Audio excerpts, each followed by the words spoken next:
Welcome to the IC Disc Show. Interviews with business owners, industry leaders, and tax experts, sharing how the IC Disc can benefit your bottom line profits. Check out the show notes at icdiscshow.com. This show is brought to you by the IC Disc Alliance. Discover how the premier IC Disc consulting firms support you at icdisc.com. And by your podcast team, where having your own podcast is as easy as being a guest on ours. Find out more at yourpodcast.team. Now, here's your host, Dave Spray. Hi, this is Dave Spray. I just had a great interview with Meril Markley. Meril has a unique perspective on tax law because she used to work on the staff of Congressman Kevin Brady, who was subsequently chairman of the House Ways and Means Committee. We also talked about the history of tax policy and how tax policy influenced greatly the history of Western civilization in ways people had not even thought of. In particular, many people feel that the fall of the Roman Empire was due to several factors, including the tax system at the time. So I hope you enjoy this great, wide-ranging interview with Meril Markley. Hi, Merrill. Hi, Dave. Well, how are you today? I am excited to be on the IC Disc Show. Well, I am glad to have you on here, and we are already recording. So normally I have my guests take 5 or 10 minutes to kind of talk about their background, but I have so many things I want to cover with you today. Do you mind if I just do kind of a quick recap of your background based on my understanding? Sure.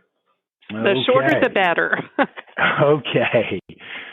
Well, I am really happy that you're on the show today. So, Meril Markley is an international tax lawyer whose career has included stints with a Fortune 500 company, 2 of the 4 Big Four accounting firms, and I believe you also were a member of the staff of Congressman Kevin Brady. Is that correct? That's right. He was chairman of the House Ways and Means Committee from 2017 to 2019. And I'd like to think that some of those ideas we talked about on the back roads of Texas made it into the new tax law. I'm sure they did. How could they not? How could they not? You also spent 6 years advising international film production and tech companies in LA, right? And then you spent a few years in Paris helping French multinationals. That's right, coming to grips with how to do business in the U.S. and understand our tax system. Exactly. But then most of your career in the last 20 years or so has been spent in Houston advising companies, mostly in the energy sector, correct? That's right. Going to all of those difficult places to do business. It has always been challenging and never dull. Oh, and while I think of it, the views expressed by Meril today are just simply her opinions and hers alone, and nothing that she or I say should be taken as legal or tax advice, and any listener should consult their own tax or legal advisors for their specific situation. Let's see. In addition, if we go back a little further, I believe you have a bachelor's degree in music from Vassar, right? That's right. And then you've also got some other voice certificates from Vienna. Is that correct? Yes, I had the opportunity to study on a graduate fellowship at the University of Music in Vienna, Austria. And while I was there, I sang all over Europe until I lost my voice. And then I had to find a legitimate way to earn a living. And that led me to law school at the University of Cincinnati. And I couldn't get a job after that degree, so I got another degree and borrowed a little bit more money and got an LLM in transnational business and tax from McGeorge School of Law, and that's in Sacramento, California, and also with a campus in Salzburg, Austria. Okay, and before, and as you'd mentioned, you sang all over Europe. But even though when you went to law school, you did not cease your singing, did you? No, my voice eventually came back, and I I got to sing quite a bit at the Hollywood Bowl when I was living in Los Angeles. And then when I moved to Houston, I had the thrill of a lifetime getting to sing the national anthem for an Astros baseball game. And I'd like to think that that was part of the reason that they won that game. I'm sure it was. You probably really set the tone for the whole game. And then I believe you also have served on the board of the Houston Grand Opera, correct? That's right. That's right, Dave. I like to keep my hand in musical things, and I like to remind people that you can have a business career, but also have a love for the arts. That is awesome. That is inspiring. That one doesn't have to just be pigeonholed as a tax professional. They can have other interests beyond that. And speaking of other interests, I have a feeling, given your time in Austria, given your time in France, I have a feeling that you speak more languages than just English. Is that correct? I speak English at home on a daily basis. And okay. For business, my main language is Spanish, which is the language I learned first when I was a child after English. And so I've done a lot of advising in Mexico and Latin America and worked with a number of Mexican companies investing in the U.S. because I was the gringa who could speak Spanish, and it turned out to be an ideal way to get to work with some very interesting companies on some fascinating tax issues. But also I do business in French, and when pushed, I could do business in German, but people usually make fun of me for my Austrian accent. And so I think that's 4 languages I've counted, but isn't there a 5th one that you have some working knowledge in? I can sing a number of arias in Italian, and I can order a beer in Rome in Italian. Okay, so that's the 5th one would be Italian. Well, one of well, thank you for that additional color.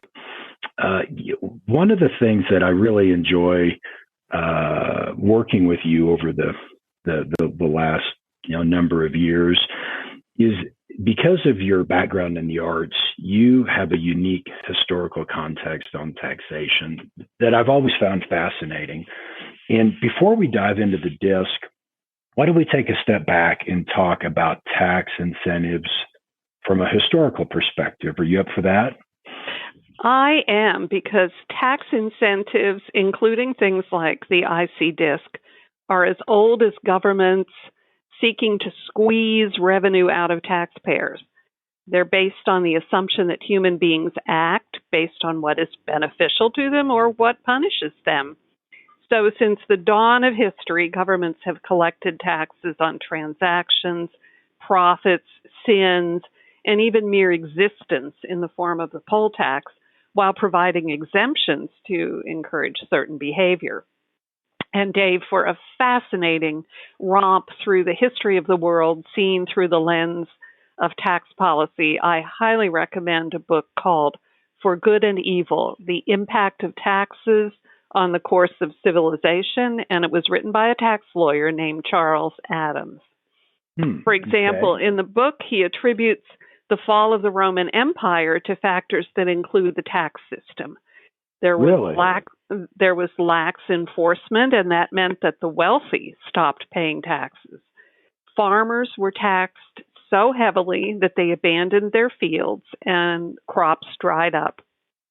Starvation spread, and the legions stopped being supplied, making the empire vulnerable to rampaging Visigoths and other invaders. But that's not the only interesting story. There's more?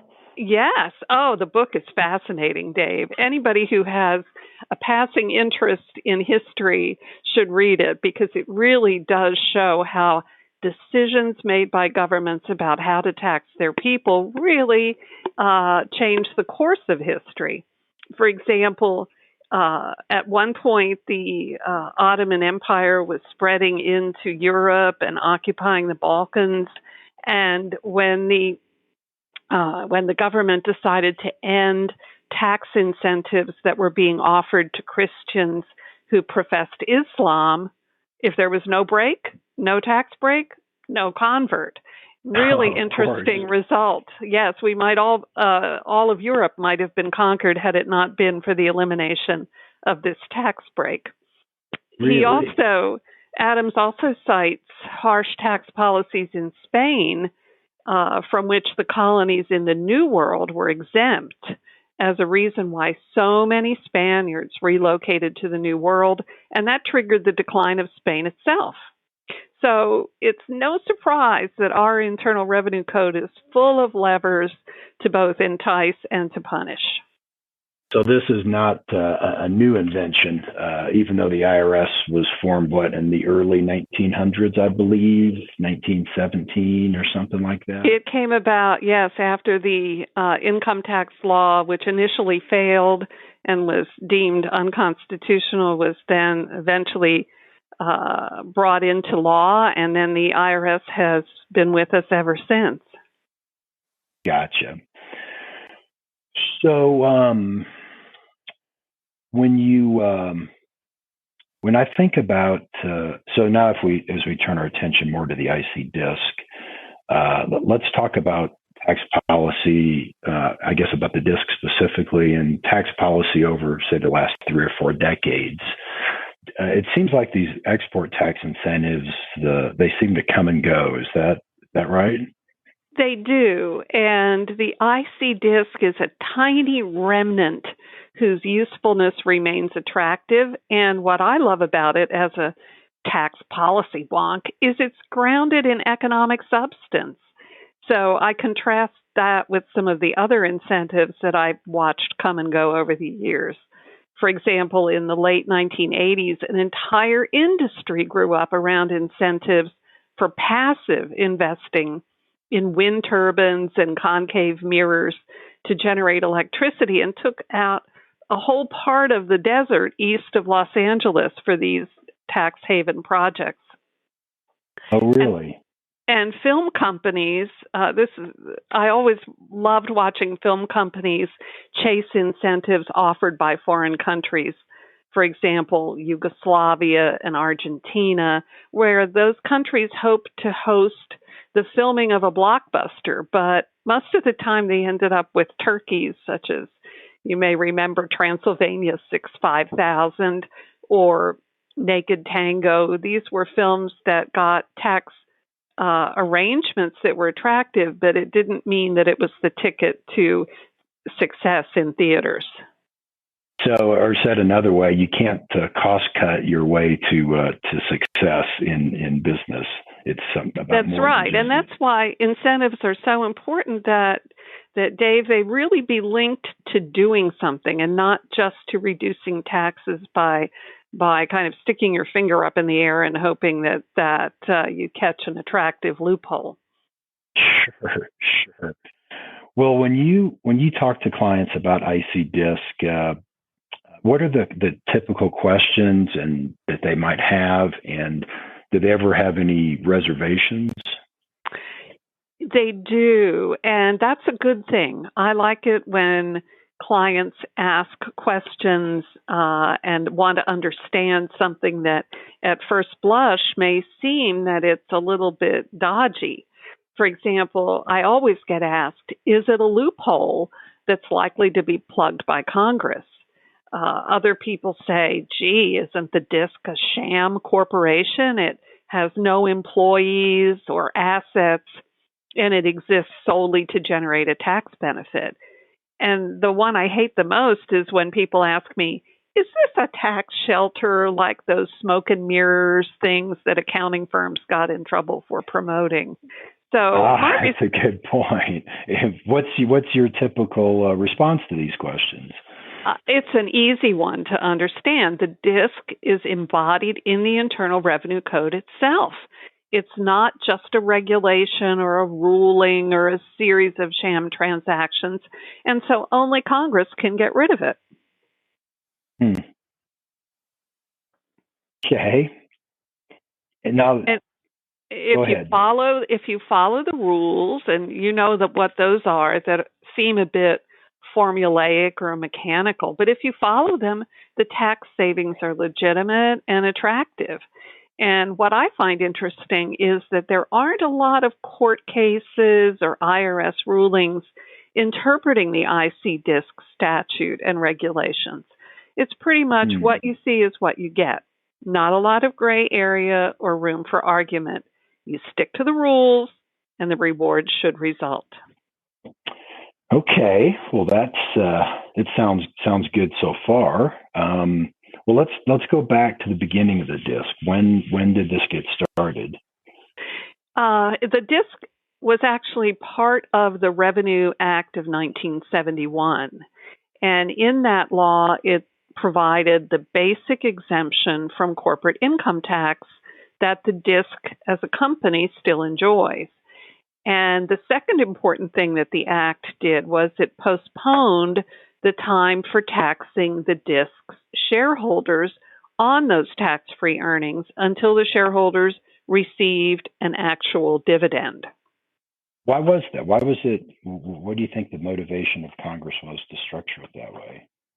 I think it came down to wanting to encourage exports by small businesses using an easy-to-administer domestic corporation. And that way, small business could achieve benefits similar to the tax deferral that large corporations had been enjoying for years by using foreign subsidiaries as low-tax resellers. Okay.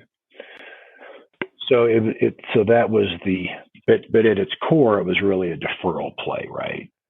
It was, and that's what got it into trouble with our trading partners at the time. And how did it get us in trouble? Well, if you remember back to the days of the GATT, or the General Agreement on Tariffs and Trade, which was the predecessor to the World Trade Organization, it was viewed by members of the GATT as an impermissible subsidy targeting exports from the U.S. and harming our trading partners by allowing U.S. exports into those countries at prices lower than what the same goods cost in the U.S.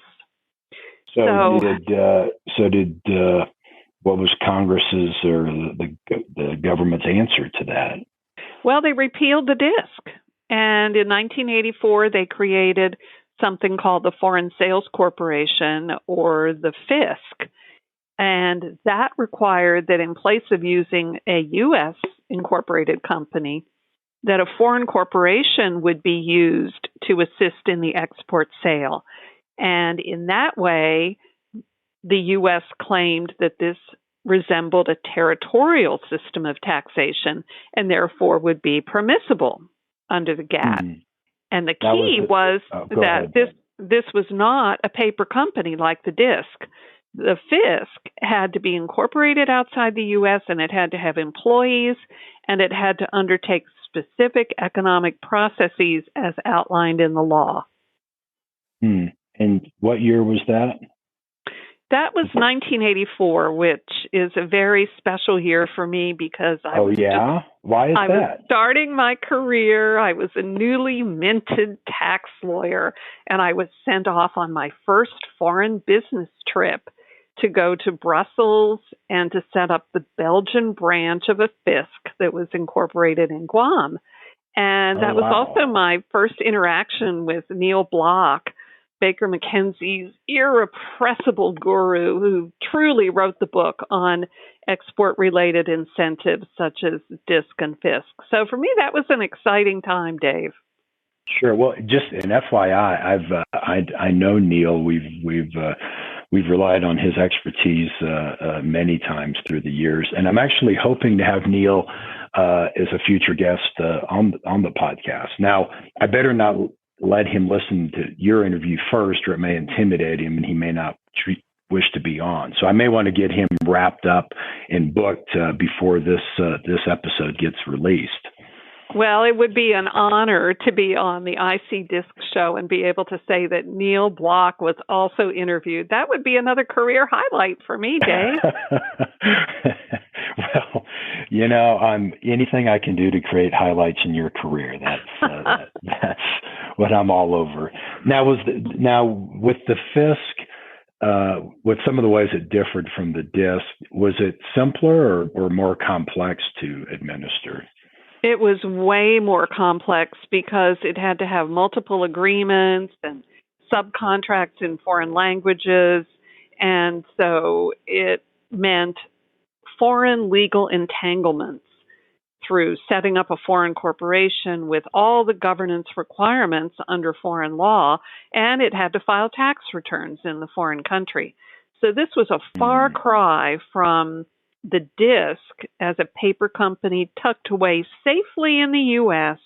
The FISC was not popular with smaller exporters, the very people for whom DISC had been intended, especially because it required boots on the ground in the form of employees and economic activity in foreign locales that a lot of small exporters simply could not invest in.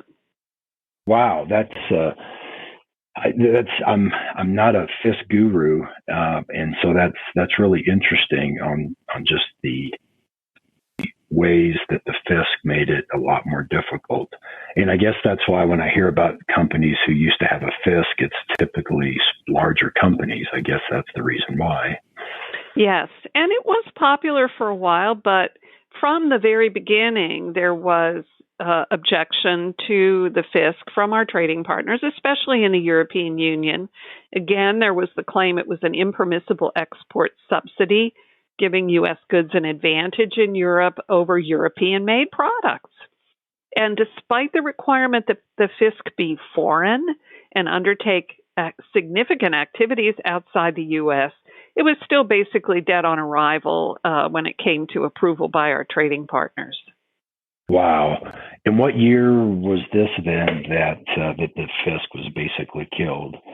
Well, it was killed off by it formally in 2000 with the Extraterritorial Income Exclusion Act, and that created the ETI, or Extraterritorial Income Benefit, that didn't require a separate corporation. A company could get it and simply exempt certain export sales from income tax, while still retaining the requirements that activities and components and so forth be U.S. made. So this, too, failed to pass muster with the WTO, and it led to years of complaints, reports, rulings, and appeals. And it's interesting that in a historic and ultimately successful threat to impose tariffs, this time on U.S. goods, the EU forced Congress to repeal the ETI in 2006. Wow. And let me just interject something there. I had heard that what what really got the Europeans upset was that Boeing received like $1 billion in tax savings in one of the first years, and that Airbus didn't take kindly to that. Are you familiar with that? Well, I probably shouldn't comment on the arguments in opposition to that statement, looking at what sorts of subsidies Airbus may have gotten. And that continues to remain controversial. So I think we'll step back from that one, Dave. Fair enough. But, the Europeans have another aspect to their law that I think was interesting, that Senator Max Baucus highlighted this in his opening remarks from a Senate Finance Committee hearing a number of years ago, when he remarked that the WTO seems far more concerned with direct taxes, what we think of as income taxes, that might be export subsidies, but it ignores indirect taxes such as value-added tax, or VAT, that completely exempts export sales. Oh, yeah. I mean, that seems like an export subsidy, a slightly disguised export subsidy. Well, it's interesting because for our European trading partners, the lion's share of tax revenues come from VAT, transaction taxes, rather than from corporate income taxes. So that exemption for export sales from VAT remains firmly in place. But in the meantime, luckily, the IC disc has flown under the European radar since the repeal of ETI. But why do you think that is? I've heard different theories on that. Some being that the large public companies don't seem to use DISC as much as they use ETI, and maybe it just doesn't get the attention.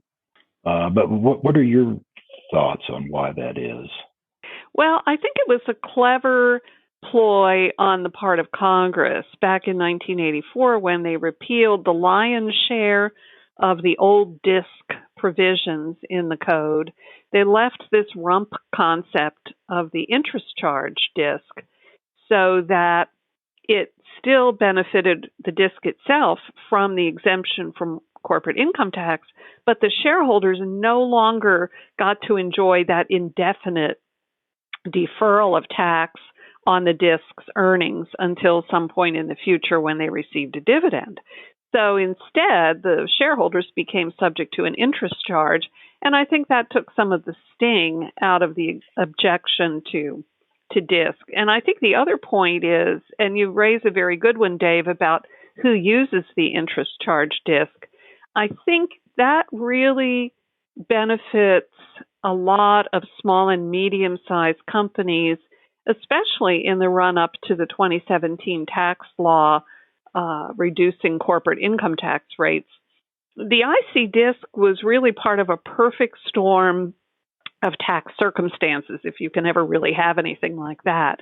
And that was the taxation of qualified dividends at capital gains rates and Congress's final commitment not to repeal the IC DISC. A lot of people had sat on the fence for a long time saying, it's going to be gone. Why do I need to invest in this thing?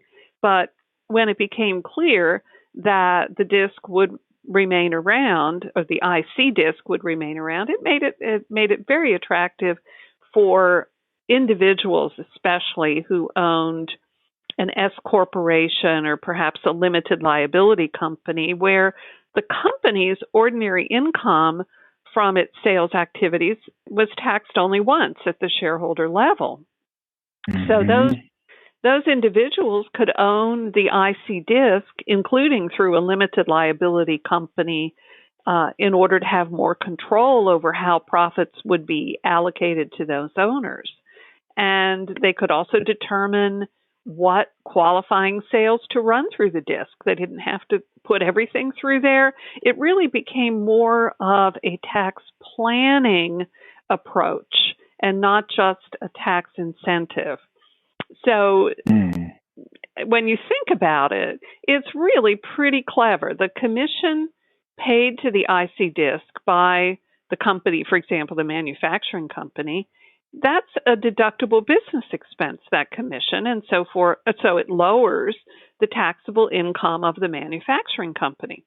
Then the IC DISC receives the commission, and it's not taxed on it at all. The shareholders get a dividend out of the DISC, and that dividend is eligible for preferential tax rate, the preferential tax rate for capital gains. So during that perfect storm period, it was really a great arrangement. The bottom line for the owners of the manufacturing company, who are shareholders of the IC DISC, is they replaced a chunk of income taxed at ordinary rates with dividends taxed at lower capital gains rates. What's not to love? I would agree. What is there not to love? And I know that there's some industries that seem like they've been a better fit than others. For example, a lot of our clients are in the scrap metal business, but I know there's other industries that have also found it particularly attractive. What are some of the other industries you've seen that it's real helpful for?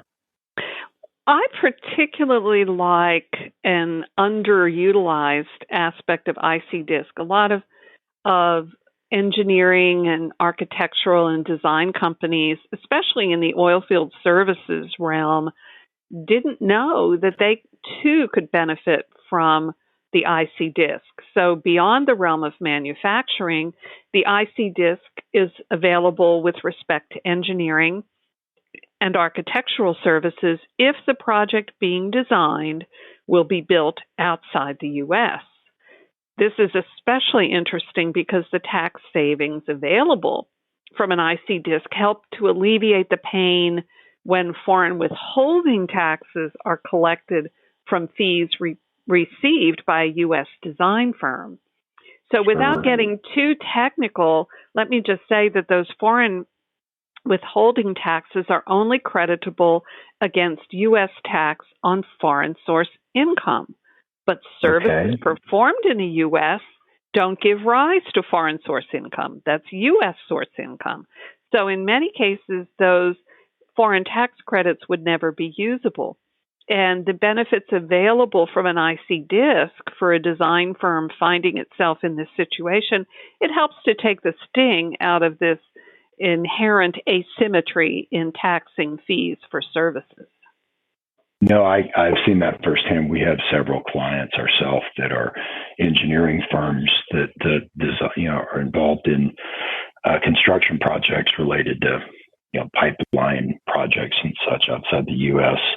And I've seen firsthand where that can be very valuable, especially since oftentimes those services firms, if they have a really high quality service, they may have higher gross margin percentages than a lot of manufacturing companies. So the benefit we've seen substantial. That's a great point. And as we know, so many foreign countries where oil rigs are located are ones that have high withholding taxes on any kind of a fee that's paid for engineering or construction services. And so you can really get trapped in that asymmetry and not be able to use a foreign tax credit that's being paid on gross income that you're getting from the foreign project, even though maybe 95% of your work is done in the U.S. Excellent point. Well, it sounds like the disc is just heaven on earth, nirvana, if you will. So is it just a slam dunk? You just go to town and that's it on the disc, or well, that's where you come in. That's where you come in, Dave, because while the IC disc remains an attractive incentive, there's more to it than just setting up a paper company and watching the tax savings roll in. There are, as you and I have talked about so often over the years, it's essential that the requirements are met and that they're fully documented in a timely manner. And they may seem purely mechanical, but missing just one can lead to the IC disc being disqualified and therefore losing the tax exemption on its commission income. And, in my experience, the sad truth is that not every advisor who claims to be knowledgeable about IC disc has the expertise and the resources to prevent that disqualification, but also to maximize the benefits to the owners based on the various methods for computing the IC disc commission. So, done right, the IC disc can be a useful and legitimate way to reduce federal income taxes. And so it warms this tax lawyer's heart that the IC disc is still around. It survives and it thrives. Well, I am glad to know that your heart is warmed by the IC disc. I can't say that everybody's is. It's funny. You've made me think of a plumbing truck I saw recently. Kind of back to the comment about not every advisor who claims to be knowledgeable about the disc has the expertise. And I always find it interesting the word specialize. And to me, specialize implies an exclusion of other services, to focus on just a narrow few. And I've sometimes seen some firms they're because they have such enthusiasm to do as much as they can for their clients, they end up, specializing in, 120 things. Well, anyway, this truck I saw, it was a plumbing truck. And I even took a picture of it. It said, "We specialize in new construction, remodeling, repairs, emergencies, and consulting of new projects," or something to that effect.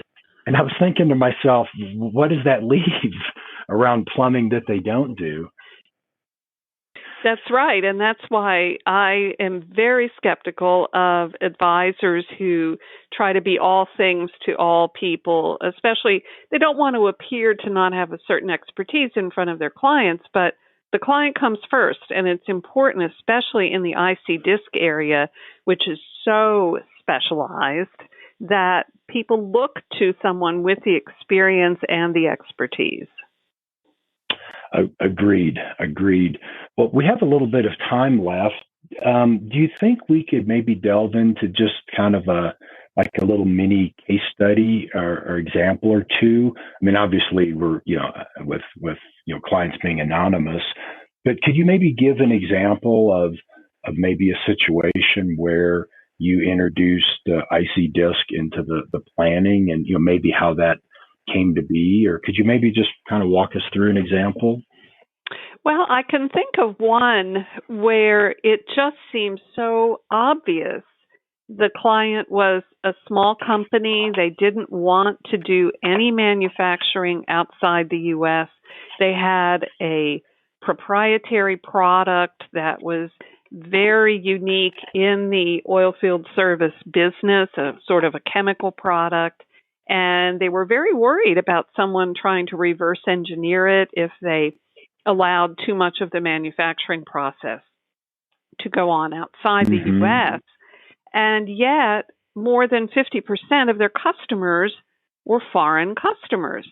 So I suggested that they ought to consider having an IC disc. And I was met with blank stares and what kind of a goofy tax shelter loophole are we talking about here? And as I kept explaining to them about it and how it had evolved over the years and it was still available and it was legitimate and it was in the Internal Revenue Code, they warmed to it and they did it and they set it up and you helped with it. And for years after that, every time I would see them at a cocktail party or some other gathering, the first thing they said was, that IC disc, that's made all the difference. So you can't ask for more when you're a tax lawyer. Mostly people are mad at you about something, some bad news you're trying to tell them. And here's a client who saw me as a hero because I knew you.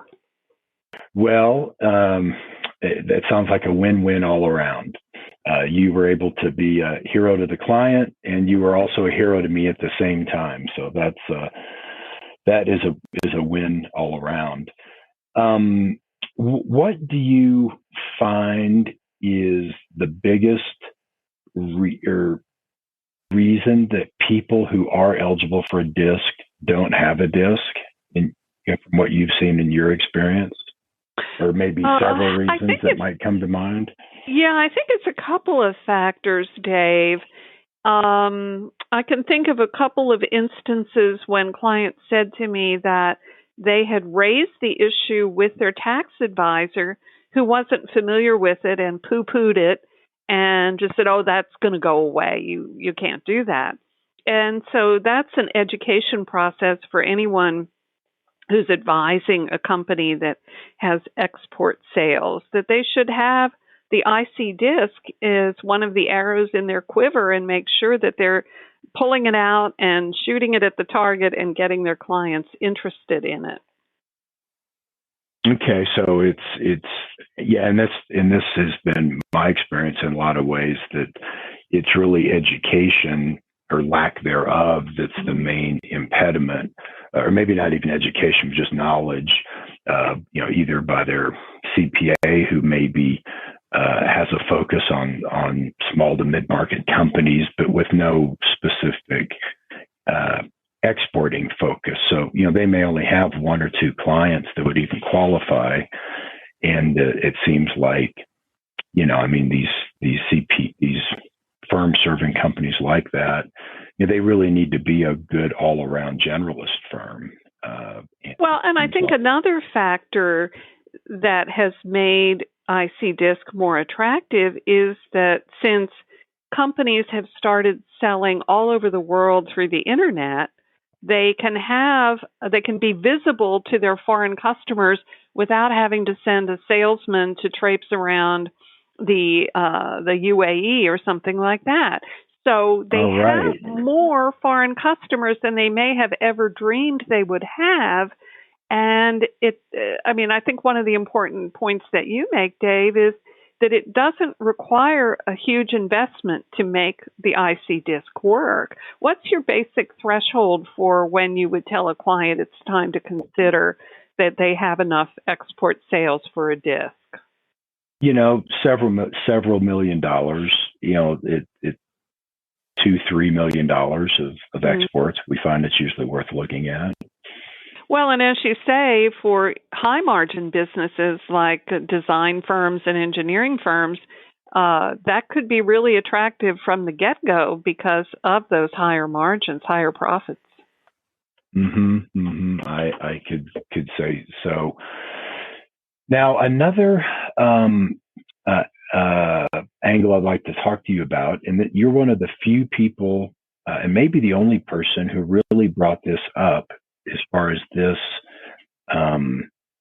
strategy on the disc is on foreign companies, foreign-owned companies using an IC disc. Can you talk a bit about that? Well, I think that's still somewhat controversial, and I have never had a client do that. I think in theory it would work, particularly if the foreign parent company is a resident of a country with which the U.S. has a treaty. But that's probably a good question for you to go over with Neil Block. Okay, I'll save that one for Neil. I know that we never had a client that utilized that structure, and I wasn't sure if that was something you'd had experience with, personally with one of your clients or not. So I will. I'll go over that with Neil. But I got to tell you, I'm pretty sure Neil has not sung the national anthem of an opening game, and I'm also pretty sure he you probably have him on the languages. So Neil's really going to have to step it up when I have him on the program, right? Well, I think you could do hours with Neil on different disc scenarios that he's seen and cutting edge approaches that he's developed to help clients through this process. I mean, he's a very creative guy, and so he doesn't have to sing in order to make his clients happy. No, and just to be clear, we're both huge fans of Neil. I'm just having some fun. Well, Merrill, I really appreciate your time today. Was there anything else that we didn't cover that you think should be mentioned as it relates to IC disc or the history of taxation? No, I just think that people ought to go out and get Charles Adams' book on the history of taxation. It's a great read for an airplane trip, and it's full of fascinating tidbits. Maybe we can do an IC disc show in the future on all of the mistakes that governments have made and how they've changed the course of civilization through tax policy. I think that may be a great idea. Well, I've made note of the book, and I'm going to add that to my reading list.